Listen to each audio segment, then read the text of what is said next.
The first fragrance that comes to mind when I think of affordable tobacco fragrance is going to be this guy. I know you're probably thinking the same thing, right? Okay, maybe not Xerjoff, but I do have a few very solid and sound choices for you if you're looking for a tobacco-based fragrance that's under 100 bucks. You probably won't find Xerjoff Naxos for under 100 bucks. But on this list, I do have a few that would be great substitutes for that fragrance. On that note, let's get into it.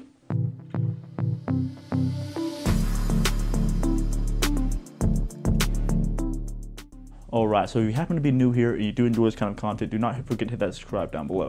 Now the first fragrance that I have here is going to be a niche fragrance. This is going to be a very loud, dry tobacco fragrance. And no competition is the loudest tobacco fragrance in my collection. By loudest, I mean it has the best projection, best longevity, and it's just loud as frick. That fragrance is going to be Masera's Red Tobacco, which like I said, can be found for under 100 bucks.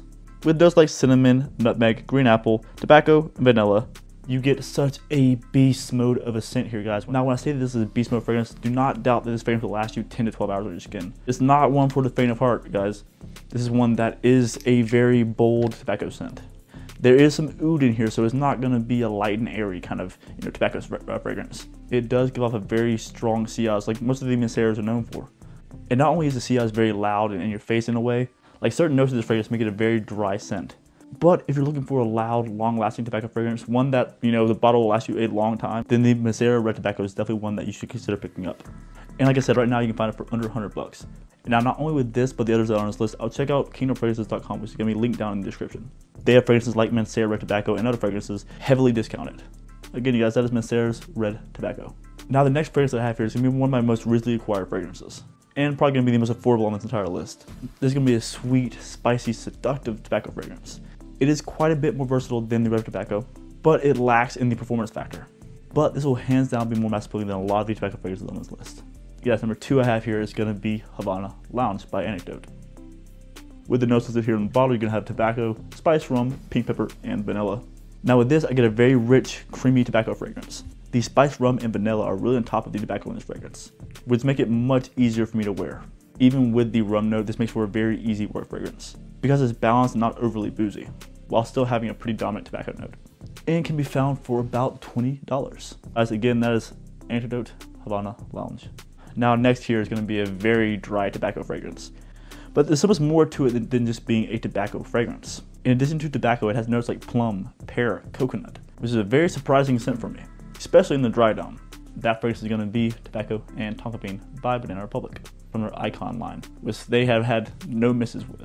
The opening starts off bright and somewhat fruity. Then once it dries down some, it kind of really turns into much more of a tobacco and coconut scent.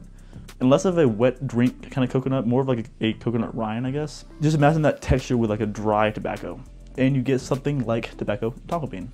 This one I can see performing very well in the colder weather, and being a great substitute for fragrances like Naxos or Pure Havana. Side note, Pure Havana by Terry Mugler is not going to be on this list, because that, typically speaking, is either right at 100 bucks or a little bit over. The next fragrance I have here is going to be one of the most well-known DNAs that are out there, from one of the most well-known designer fragrance houses.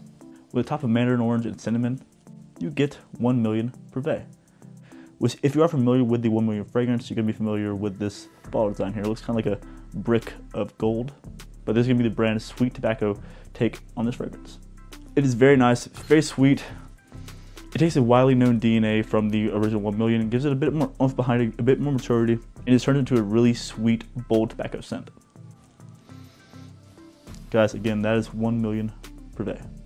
Now, lastly, what I have here is quite possibly the most well-known designer fragrance on the market, or at least one of them. It is up there in terms of one of the best designer fall fragrances, which I don't wear enough of. It's just one that I don't really reach for. It's just, mostly because it's kind of boring to me. It's just so overworn in a way. I just have much more inspired fragrances in my collection than this. But when I do wear it, I get it. I understand why it's so mass appealing, why people really enjoy wearing it, because it is undeniably a great fragrance. That fragrance is going to be Dolce & Gabbana, the one Eau de Parfum. With top notes of grapefruit, coriander, and basil, mid notes of ginger, cardamom, and orange blossom, base notes of amber, tobacco, and cedar. You get basically the #1 winter or fall tobacco fragrance, designer tobacco fragrance that's on the market. Now, if I had to pick a #1, like favorite scent of all of these, even though it is boring, this is probably my favorite scent profile of all of them. It's uplifting, it's versatile, and honestly a year-round scent. It has the fruit notes, it has the ginger that's uplifting, it has the dry tobacco. This is a very well-rounded masculine scent. Only downfall of this fragrance for me is going to be the projection in the performance of the fragrance. Even though honestly, if it doesn't last 10 hours, if it lasts 4 to 6 hours, it's going to be a winning fragrance here, guys. That's why it's sold so much. Guys, again, that was Dolce & Gabbana, the one Eau de Parfum. But guys, I'm going to put this back onto the shelf so I don't drop it or anything. Guys, I hope you guys enjoyed this video. If you have found it somewhat informative, do not forget to give me a thumbs up down there. And guys, like I always say, keep it gent, and I'll see you all next time.